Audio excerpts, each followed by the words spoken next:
His seventh novel in the Buckingham Hotel series, A Dance for the King, is out now. So please welcome with his latest Anton Du Beke, it's Anton Du Beke!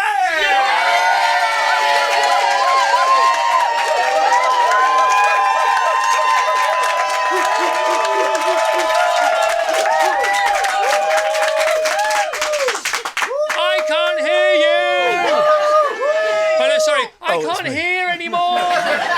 Anton, how you doing, mate? It's good, isn't it? Let's come back every week and do this. Is amazing. Vassos is going. Bye, Vassos. Good luck on Sunday. Thank you very much, Lee. Bye. Bye, Vassos. He's going to Portugal. Oh, he's come all this way just to introduce me, and now he's left. Isn't he a lovely man? Now, Anton, you never appeared on TFI Friday, but this is sort of what it was like. TFI Friday. I remember TFI Friday being a must-watch show. It was brilliant. You were extraordinary. Your audiences were great, but that's because of you. They fed off your energy. You had the incredible guests. It was a great show. So you do remember it then? Oh, absolutely. Because I don't remember it at all. No, I can imagine that. Some people might have said they noticed that. I think people are making it up. I think you've all just got together and it's a whole conspiracy. I think there was a decade of your life that went by in a haze. It was only 4 years. Was it? 4 years. Was it all it mate. was? Well and done. apparently I didn't do the last 10 shows. Do you know that? I did no it's idea. It's true. I didn't do that. No, the last 10 shows were guest hosted because I wasn't there. Really? Yeah. That's because you set it up so well. Elton John hosted the last ever TFI Friday. Did he now? Yes, he did. That's extraordinary. And he never invoiced. Well, don't remind him. Because that's going to be some invoice, isn't it? He might have retired from performing. Look at this.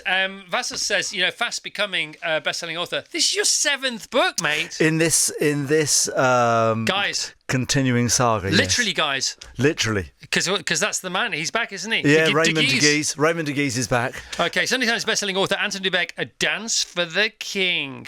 All right, so he's back. The Buckingham Hotel is back. The Buckingham Hotel. That's the sort of main player, actually. When we early on, when I decided to carry on and with the characters, the thing that the main sort of player of the whole piece was the hotel, the Buckingham Hotel, because through the hotel anything can happen. Yes. Life goes on. And it's like the Love Boat. Oh, it's exactly like the Love Boat. And so once I'd established that in my own mind, the rest was, I say easy, I don't mean easy, but it was easier to work out. Raymond, our intrepid hero, he can come and go. In the last novel, of course, he was, if anybody read it, he was what, as we call, off-page. What do you mean if anybody read it? He sold millions of copies, well, mate. I didn't like to brag. Not read it, did they, Anton? Well, I didn't like to say that, but I'm delighted you did.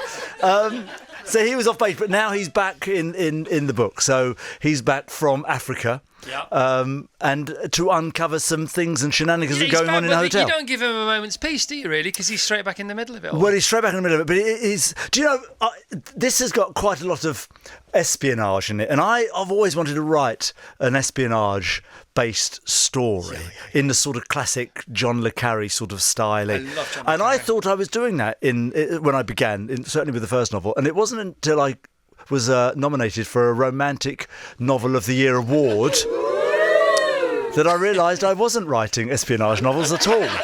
In actual fact, they weren't espionage-y at all. Isn't there a genre? Because you have a dramedy, which is a comedy drama. Yeah. Can't you do an espionage romantic? That's more of the flavour of this, I think. So we've continued with the general story of the characters, but with this stronger influence of espionage. I love the word espionage. So do I. Espionage sounds a bit French, doesn't it? It's very classic, isn't it? Isn't it a great word? But for Raymond du Guise, see Anton Du Beke. I mean, come on, you don't have to It's not for me to say. Of course it is. It's not for me to say, but he's a tremendous dancer. He's handsome and devilishly good looking, very stylish, humble.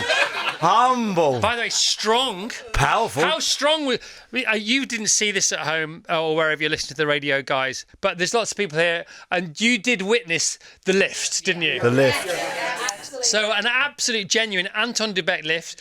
He lifted me aloft, didn't you? Aloft. I had no choice. One-handed. Was it Titanic? What's the lift? Well, it wasn't Dirty so much Dancing. Dirty Dancing. We had a problem with the roof. There was no lift in Titanic. It was the opposite. It was sort of more of a dive. Plummet. Oh.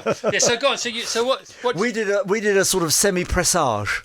Did we? Was that sort of, yes. Okay, well, I thought something was pressing somewhere. I've got to be honest. I didn't notice. Yeah, it was interesting, but I sort of didn't have any choice in the matter. No, to be you honest. don't. I think once I sweep you off your feet, I think that's it. You have to give in to it. By the way, you had no problem lifting my Hulk and my bulk up in the air. You're a very slight but powerful man. But I'm not, though. I'm you are. 12 and a half stone. And Yeah, you no, one-handed. like that, done. Okay. Technique, you see, technique. So, Powerful thighs. if this is Cass, Even if I say so myself. I love this group of people. Can So you come do on? I. Can you come on tour with me, please? Yeah, you should. I love you guys. It's great, isn't it? You know, the best. It's the best. Never ever. let them go.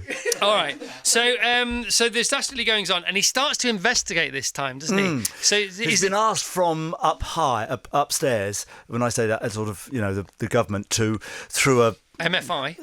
Yes, yeah. through another source to keep his ear to the ground and listen to what's been going on and who's meeting whom in the hotel. Right, Anton Du Beke, A Dance for the King, A Downton Abbey with Dance, Sassunta Montefiore. All your mates here. Look at this. Judy Murray, A Beautiful Wartime Tale. She can write a book as well. Can. Carol Kirkwood, Heartbreaking, Heartlifting and Enchanting. A fabulous novel from the King of the Ballroom, Woman's Weekly.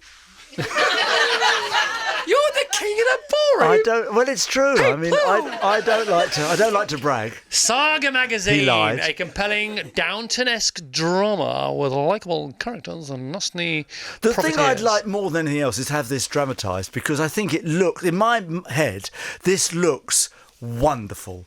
It just, the characters Smells wonderful too. gorgeous, doesn't it? It's Doesn't like the smell of a new book, is there? There is nothing like that. That's the most wonderful thing. Is that I know everyone's watching, or not watching, but reading on devices. Some people will be etc. watching. We're filming this. Well, no, I mean, but with books, people read on devices.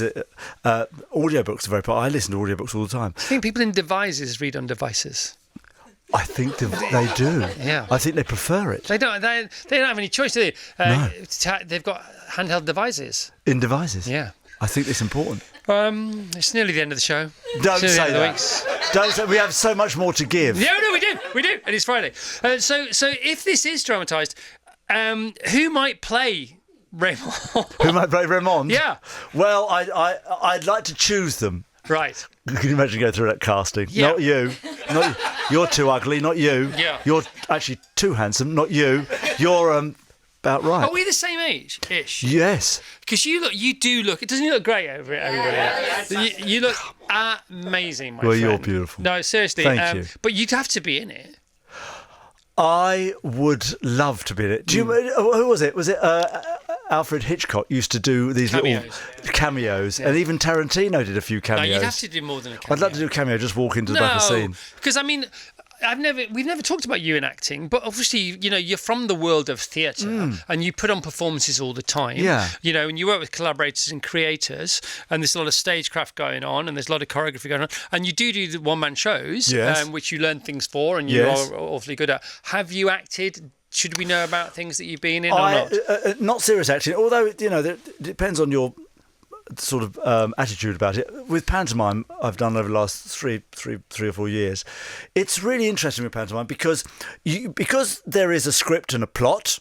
There are songs and there are dance numbers, but there's a story that's got to be put across to the audience. Yes. So you can't just turn it into a one-man show. It can't be chaos because nobody follows the plot. Now Also, that's the kids really want to know the important, story, and they don't want to know what's going on. course they do. If it's Snow White, it's Snow. Or If it's Snow Good? Snow Good, then Yeah. they'll tell you. But you've got so. I mean, if I'm doing a monologue, I have a little bit of license. But if I'm in a two-hander, for example, with you, I'll have a feed line, something that will give, and you'll have to come Feed back away, with my something. friend. So we have to have A little bit this. of to and fro. We have to have that. So you have to stick to A it. little bit of this and that. Well, I think that's the most A little bit important. of to me to you, to you to me. So, and I had with the lovely man himself last year, in actual fact. Did you actually? Yeah, he's cool. My favourite pantomime, I've never seen one of yours, and I'd love to see one of yours, is usually at Windsor, and it's because it's Yeah. usually Basil Brush. Oh, of course it is. And by the way, it doesn't By the way. get any better if it By doesn't. the way. If it does, I got to go backstage and meet him. Boom!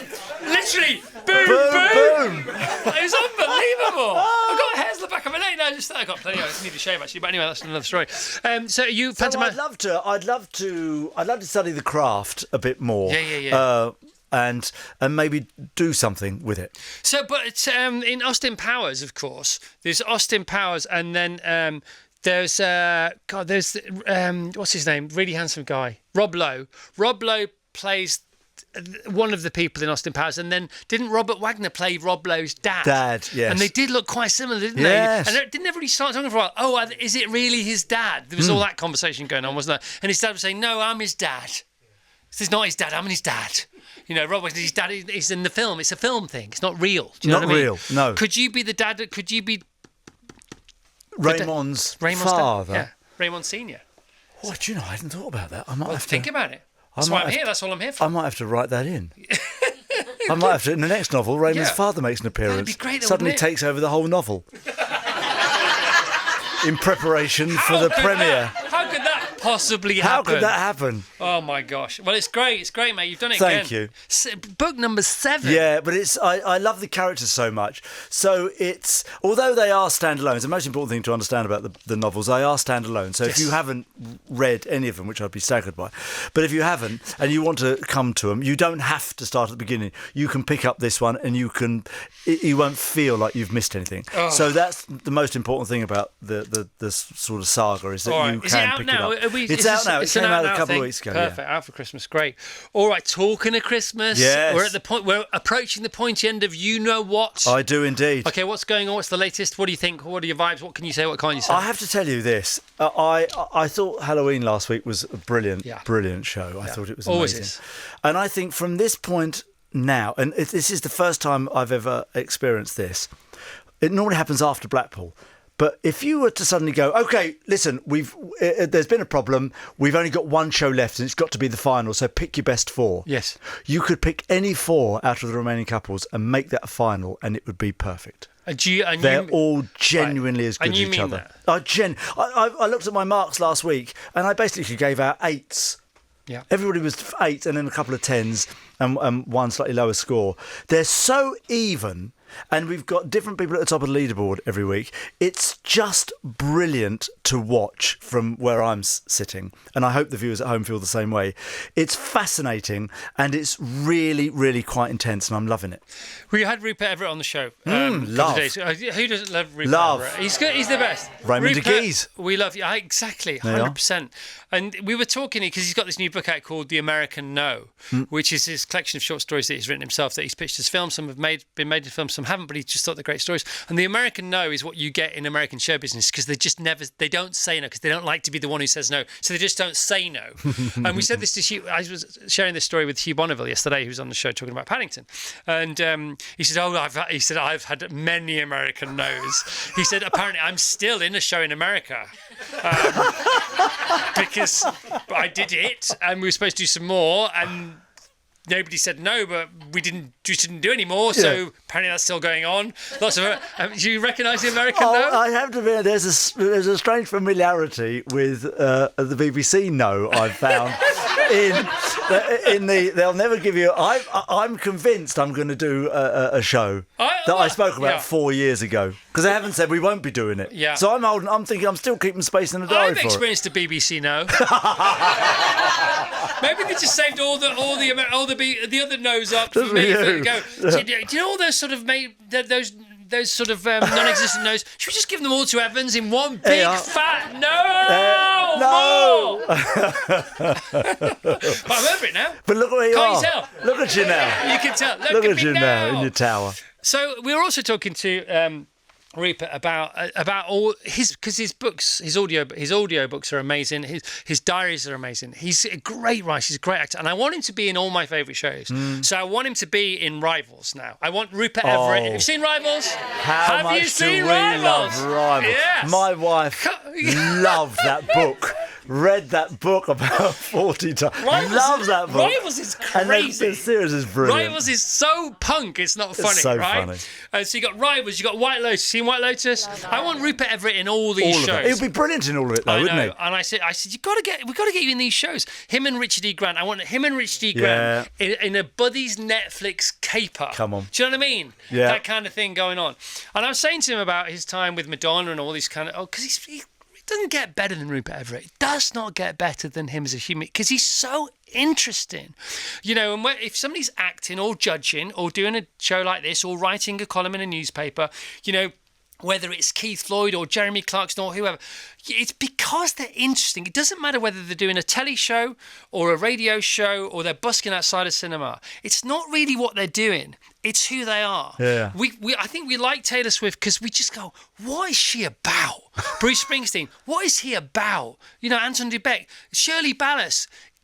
Clearly Shirley is queen of the ballroom, but she's got something else going on. Do you know what I mean by this? That's why we're interested in these people. That's why Rich and Judy, we still talk about, because they're so fascinating as people. And they just happen to be on our telly. And I was talking to Rupert about this, and I was talking about his lifetimes, all these different lifetimes. And I said, is it like...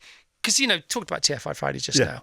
You know, it's yes, I know it happened, but it was another lifetime. Yeah. And I'm not distancing myself from it. I'm just saying if you really get up in the morning and you grip life by the scruff of the neck, then you do live a lifetime every day. Every day you do live a different lifetime. And I think it's magnificent. I think it's wonderful.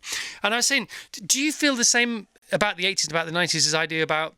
He said, yeah. He said, it's like it didn't happen to me. He said, but I love it happened. And he was... Anyway, the question I want to ask you is, you are in the middle of one of those right now, because you are now a judge on Strictly. You are in it, my friend. Congratulations.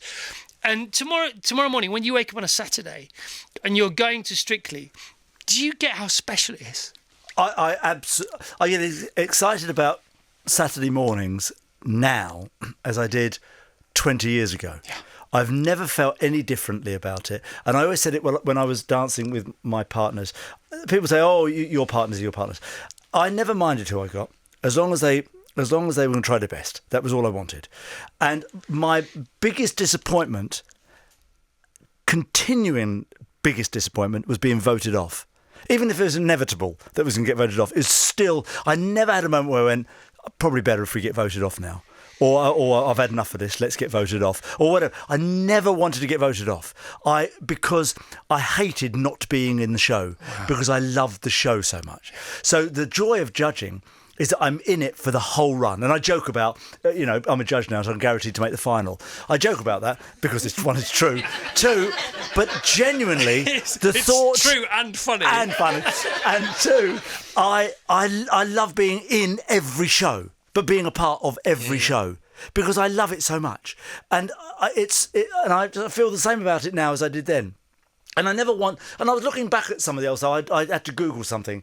That's a terrible thing where you Google yourself. Because I wanted to see... I'd like to say I'd never do it. But I needed to find a particular dance that I did, because I wanted... The music was important for a moment. And then, of course, a load of stuff comes up. And I was just flicking through some of it, because I had 4 hours to kill.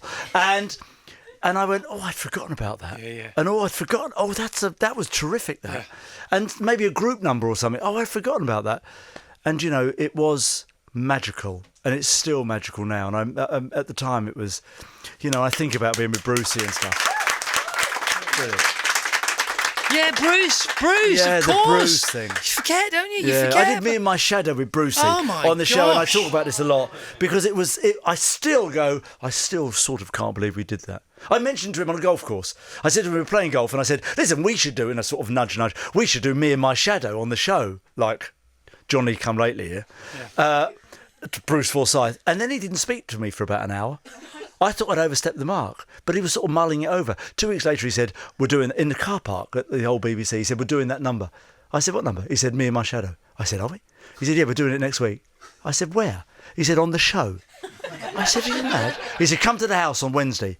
So I went to the house on Wednesday. What? And we routined it round the piano. We routined it at the house. Gosh. And on a Saturday night, or on the Friday, we camera block. We did this wonderful thing. Let me just tell you this quickly. We did this wonderful thing in rehearsal, by the piano. In house, and he goes da da da da da da da da da, and he comes and he sort of minces out. Off he goes like that, and he does his thing over the shoulder. It's a bit of variety where he sort of does this head or his shoulder thing, and I come out behind him. On the second repeat, da da da da, it repeats, and I come up behind him, put my hand on his shoulder, stood behind him, and he looked over his shoulder. He went, "Not too close. I'm the star," and I sort of took my hand off his shoulder and walked back a couple of paces. But we fell about laughing because it was spontaneous and funny, and we put it in the routine. Brilliant. Just those moments you can't reproduce, because it was spontaneous, it was magical, it was with my hero, Brucey.